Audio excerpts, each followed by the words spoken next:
Leonard Harrows didn't tolerate imperfections. Not in his business, not in his surroundings, and especially not in his home. His estate, perched above the coast, flanked by glass cliffs and silent gates, was an immaculate fortress of taste and control. From the $3.2 million chandelier imported from Murano to the floors of hand-cut marble flown in from Tuscany, every detail was curated to remind the world who Leonard was, a man who had earned everything and forgotten nothing.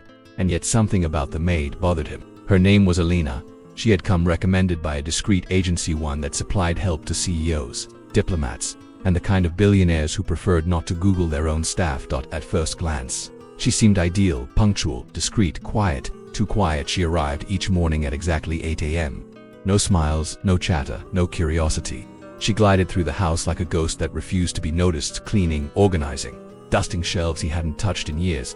She never asked for more hours, never accepted tips. She didn't blink at the priceless artwork on the walls. She didn't pause beneath the chandelier.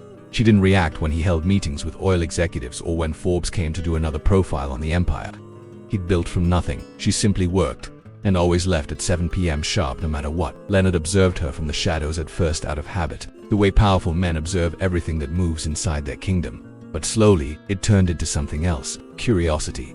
He began noticing details he couldn't explain. She cleaned the piano room with reverence, though she never touched the keys.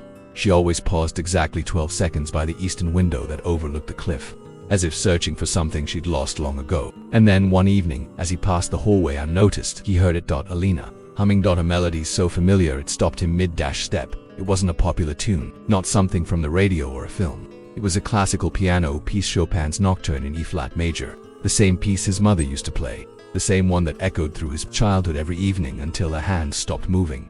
Leonard leaned against the wall, suddenly distant, as the sound of Elena's voice, barely a whisper of melody, drifted into silence. She didn't know he was there. Or maybe she did, but when he stepped into the room and asked, "Do you play?" she only turned slowly and met his gaze for the first time since she'd been hired. Her eyes held no fear, only memory. "Not anymore," she said. And that was it. She picked up her gloves, adjusted the cloth she'd been using, and left for the day, exactly at 7 p.m. But Leonard didn't go back to his wine, didn't return to his spreadsheets or investment calls. Instead, he called his driver. "I want you to follow her tonight," he said, handing him an envelope with enough cash to buy loyalty. "No lights, no questions, just follow."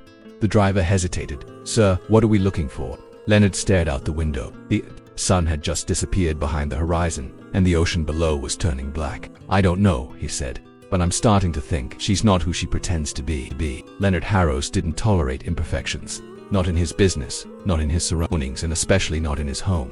His estate, perched above the coast, flanked by glass cliffs and silent gates, was an immaculate fortress of taste and control. From the $3.2 million chandelier imported from Murano to the floors of hand-cut marble flown in from Tuscany, every detail was curated to remind the world who Leonard was, a man who had earned everything and forgotten nothing. And yet something about the maid bothered him. Her name was Alina.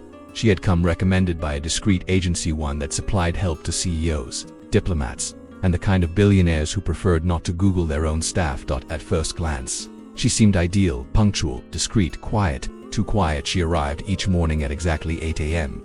No smiles, no chatter, no curiosity. She glided through the house like a ghost that refused to be noticed, cleaning, organizing, dusting shelves he hadn't touched in years. She never asked for more hours, never accepted tips. She didn't blink at the priceless artwork on the walls. She didn't pause beneath the chandelier. She didn't react when he held meetings with oil executives or when Forbes came to do another profile on the empire he'd built from nothing. She simply worked, and always left at 7 p.m. sharp no matter what. Leonard observed her from the shadows, at first out of habit, the way powerful men observe everything that moves inside their kingdom. But slowly, it turned into something else: curiosity. He began noticing details he couldn't explain. She cleaned the piano room with reverence, though she never touched the keys.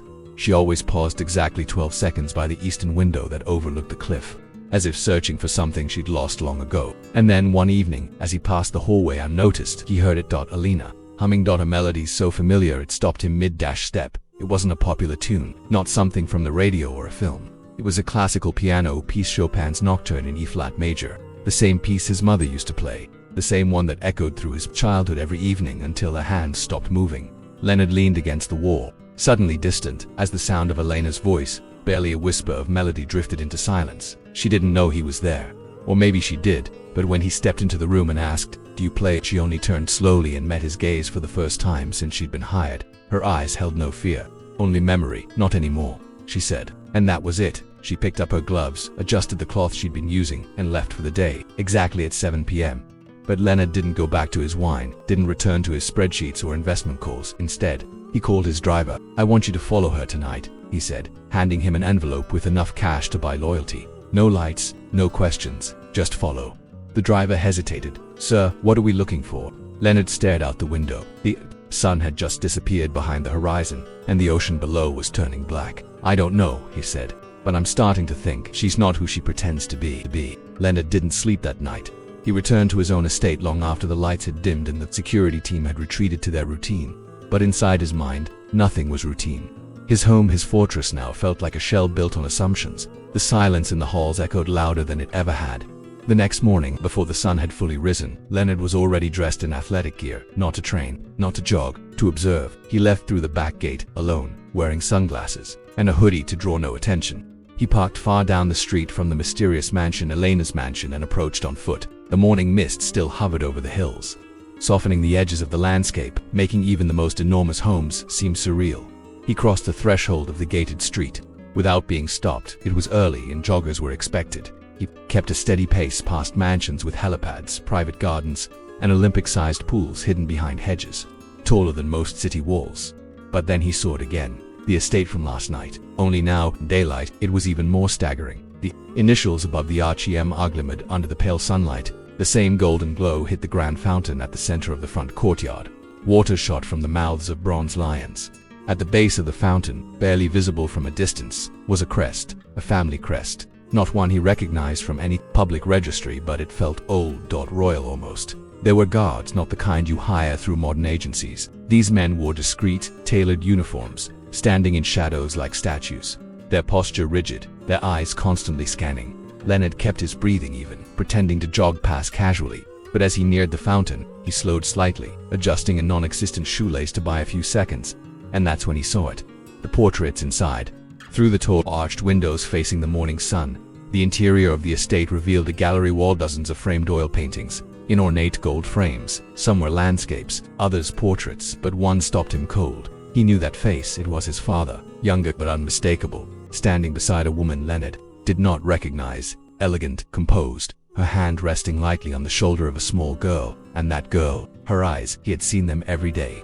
In his own house, Elena. Her resemblance was no longer subtle. It was undeniable. The curve of her jaw, the angle of her brows, the solemn grace that hovered around her like a fog. She wasn't just someone with secrets. She was family, but not through invitation, through blood. Leonard rose, pulse surging, and continued his jog, or what appeared to be a jog, but his heart was no longer running. It was sinking. Back at home, he tore through old family photos, journals, anything that could explain what he had just seen, but there was no mention of a daughter besides himself. No record of another heir. Yet the painting was real. The mansion was real. And the silence from Alina now felt like a question he hadn't dared ask. A question he would demand an answer to. And this time, he wouldn't wait behind walls or keep. She arrived precisely at 8 a.m. just like every other morning. Same simple hairstyle, same muted uniform, same silence that once made her invisible and now screamed with significance. But Leonard wasn't in his office. He wasn't on a call. He was waiting outside, beside her car, leaning against the sleek metal like a man who had stripped himself of every mask except one, the need for answers. Alina stepped out, closed the door behind her, and met his gaze without hesitation. She did not blink. She did not sigh. She simply said, "You followed me." He nodded. "I had to." There was no apology in his tone, only certainty, the kind that comes after a foundation has cracked. "And you're standing on the ruins." Alina didn't walk away. She didn't pretend. Instead, she reached into her coat pocket and pulled out an envelope, thick, old, sealed with wax that had cracked with age. She extended it toward him. "This," she said quietly, "was meant for you, decades ago." Leonard took it slowly. The weight in his hands felt heavier than the paper inside could explain. He opened it. The letter was handwritten. He recognized the ink first, then the signature. His father. The words were few: a confession, a name, a claim of blood and regret, and a directive. A portion of the Harrow's legacy, not to an outside trust, not to a foundation, not to an unknown cause, but to Alina, his daughter. 40%, legally drafted, never executed. Leonard looked up. His throat had tightened. His chest, for the first time in years, felt unguarded. "She was your mother?" he asked. Alina nodded. She never asked for money. She never wanted scandal, but she was tired of being forgotten. Leonard folded the letter carefully and held it against his chest like a shield. "Why come here?" he asked. "Why clean my house?" Her voice did not tremble. "I wanted to see the man who inherited everything. I wanted to see if you were cruel or just blind." She stepped forward, not in aggression, but in truth. "You built an empire off a name that isn't fully yours. I needed to know if it was worth reclaiming, if you were worth meeting." Leonard stood there on moving. Every lesson he'd learned about control, leverage, image, it crumbled in that moment, because none of those things could fight blood. None of them could rewrite a truth carved in memory and sealed with shame. He whispered, "You could have exposed me." "I still can," she said. "But that's not what I'm here for." He narrowed his eyes. "Then what are you here for?" Alina smiled, small, tired, unbitter. "To remind you that empires don't just belong to those who build them loudest." She turned, walked past him, and entered the mansion. Not as a maid, not as a guest, but as something else entirely. And Leonard, still clutching the letter, remained by the car, a man who had once owned everything, and now realized he never truly understood what he had. Leonard didn't sleep the next night either, but this time it wasn't from confusion, it was from something far more intimate, and far more unsettling. Humility. The letter stayed with him, not in a drawer, not in a vault, in his inner pocket, close to his chest like a burning truth pressed to his skin. Too hot to forget and too heavy to ignore. He didn't go into the office that day, didn't answer his board, didn't return calls from the fund he was supposed to chair at noon. Instead, he sat in his own living room silent, staring at the piano his mother once played, the same one Alina had cleaned so gently, humming songs from a life she had never been invited into. At 7 p.m., just as she always did, Alina exited the house without a word. But this time, he followed her, not in a car, not from a distance, but on foot. She heard his steps. She didn't turn, not until she reached her car. Then, without surprise, she asked simply, "Why are you here?" Leonard's voice was dry. "Because I need to understand." Alina leaned against the car door, arms crossed. "I told you everything you needed to know." "No," he replied. "You told me the truth. I still haven't earned the understanding." She looked at him long and quiet, then opened the door. "Get in," he hesitated. Now they drove in silence, winding up the hills once more, but this time together. The city lights blurred below them, far away, as if part of another life neither belonged to anymore. When they arrived at the estate, Alina didn't hesitate to let him in. No explanations, no conditions, and Leonard didn't expect any. She led him to a quiet room in the back of the mansion. There, beneath soft lighting, stood the piano, older than his, worn but polished, and on its lacquered surface sat a single photo that it showed her as a child, maybe 6 years old, seated on the lap of a man whose face Leonard knew too well, their father, smiling together. Not a secret, not a scandal, just family. Alina gestured toward the bench. "I haven't played in years." Leonard stared at the keys. "Would you?" She shook her head. "You wouldn't understand it yet." He sat instead, not at the piano. On the sofa nearby, and for the next 2 hours, they talked. Not about money. Not about titles. About childhood, about silence, about what it means to grow up knowing you were born behind a closed door. Alina didn't cry. She never raised her voice. And Leonard didn't try to apologize. He listened, really listened. And as the hours passed, the weight in his chest began to shift, not vanish, but settle. He looked around the room. Books, photographs, a vase once owned by their grandmother, one he thought had been lost forever. "It's all yours," he said finally. She tilted her head. "I never wanted it." Leonard's voice cracked slightly, for the first time. "Then why let me in?" Alina smiled, gently. "Because even walls built with pride deserve to be opened once in a lifetime." He nodded. "Not as a billionaire, not as a man who thought he owned everything, but as a brother who almost lost the only part of his leg." Days passed. The mansion staff noticed a change, not in Elena, who remained as composed and measured as ever, but in Leonard. The man who once paced like a storm now moved with purpose, slower, more deliberate. He didn't fill the house with phone calls. They didn't fill the air with meetings or investor briefings. He filled it with pauses, with silences, with glances toward corners of the estate he'd never paid attention to, corners Elena had cleaned without recognition, without question. And then, one afternoon, a fleet of black cars pulled into her driveway. No press, no photographers, just lawyers. Leonard arrived minutes later, carrying a file folder with the Harrow seal, not gilded, not ceremonial, just paper and weight. Alina met him on the steps. She didn't look surprised, but she did look tired. "What is this?" she asked. "No lawsuit," Leonard replied. "No threats, no settlements." He handed her the folder. Inside, documents. Notarized. Signed. They didn't transfer money, they didn't claim lineage. They declared one thing: a joint restructure of the Harrows Foundation. Co-chairmanship, equal authority. "I've spent a lifetime building something I thought I owned," he said. "Turns out, I only inherited it. You had to survive it." She opened the file slowly, read each word. When she finished, She closed it and said nothing, but Leonard spoke again. I want you there, he said. Not as my employee, not as my half-sister, as someone who knows what legacy costs and what it should give back. Alina stepped aside, then come in. They walked into her mansion, not his. For the first time, he saw it not as a mystery to be solved, but as a memory he hadn't earned access to. He noticed the art, the archives, the piano.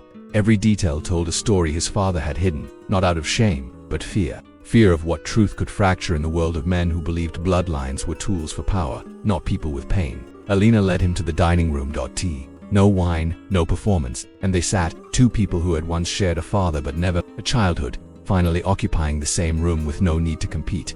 Leonard looked around. Your mother lived here. Alina nodded. She died here peacefully, without bitterness.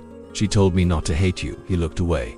I'm not sure I deserved that mercy. Alina reached for her cup. You didn't, but she gave it anyway. They sipped in silence. Eventually Leonard said, you could have taken everything. Alina replied, I never wanted anything that had to be stolen. He leaned back, absorbing her words like a man reading a book too late, and then, he did something no one ever thought Leonard Harrows would do. He asked, can I come back tomorrow? Alina smiled softly. That depends on what. She tilted her head, on whether you come back as the man you were, or the man you're trying to be. Weeks later, the world still hadn't heard a word. No headlines, no scandals, no sudden stock market tremors. And that was exactly how Alina wanted it. The truth didn't need to go viral. It just needed to be lived at the Harrows Foundation's annual board meeting. A change appeared on the official letterhead, subtle but permanent. Two names, Leonard Harrows, chairman, Alina M. Reyes, co-chair. No one questioned it aloud. The attorneys said it was a restructuring for strategic family preservation. The insiders nodded, half understanding, and the press never got close enough to ask the right questions. Because Alina didn't give interviews, she didn't host galas, she didn't take over offices or demand a new wing in the company tower. Instead, she went home to her mansion in the hills, the one that never needed defending because it had been built with truth, not illusion. And Leonard, he changed, not overnight, but gradually. The man who once saw people as variables now started asking questions. He never used to care about, where did this staff member grow up? What does she read? Has anyone asked what she wants? At a private foundation dinner, someone whispered to Leonard, that new co-chair, I hear she used to be your maid. He smiled. That's what I thought too. He didn't elaborate because it wasn't about explaining anymore, it was about understanding. Some weeks later, Leonard made another change. He rewrote his will not because of guilt, because of clarity. He didn't just name Alina co-chair of the Harrows Foundation. He gave her majority say in legacy-related decisions. When his lawyers asked why, he said, because some things are inherited, others are earned, and she earned what the rest of us were handed without question. They didn't push further, they just nodded and documented history being corrected, line by line. Alina never stopped living as she had before. She still cleaned her own home, still drove herself, still walked barefoot through the garden her mother had planted decades ago. And when asked by the only journalist she ever allowed in for one quote, why do you still live so simply? She answered, because power that needs to be seen isn't real. No photos were allowed that day, but later, after the journalist left, Leonard stayed behind. They sat on the back patio, facing the sunset, the light brushing the tops of the trees in gold. No noise, no audience, just two people, family. Finally, Leonard turned to her. Do you regret it, taking the job as my maid? Alina looked at him, not bitter, not triumphant, just still. No, she said. I regret how long it took you to see me. He nodded, not in shame, in respect. And in that moment, no empire, no stock portfolio, no square footage could hold more value than what passed between them in silence. The world never knew, but it didn't need to, because the real wealth was never in the inheritance, it was in the recognition. And in the end, there was no press conference, no scandal, no revenge, just truth. A truth that had waited patiently, quietly, in a woman who didn't raise her voice but carried something far louder than pride. Legacy, earned, not inherited. Leonard Harrows built his empire believing it was his by right. But Alina reminded him and all of us that power without self-awareness is just noise. And that silence, when it holds dignity, can become thunder. Here at BillionDollarCurve, we don't just reveal the lives of the rich, we reveal the weight of what they hide and what they sometimes find too late. If this story made you reflect, leave a comment below. Have you ever judged someone and realized too late who they truly were? Share this video. Someone else might need the reminder, and don't forget to subscribe, because true wealth doesn't always live in mansions. Sometimes it quietly mops their floors until the world is ready to see.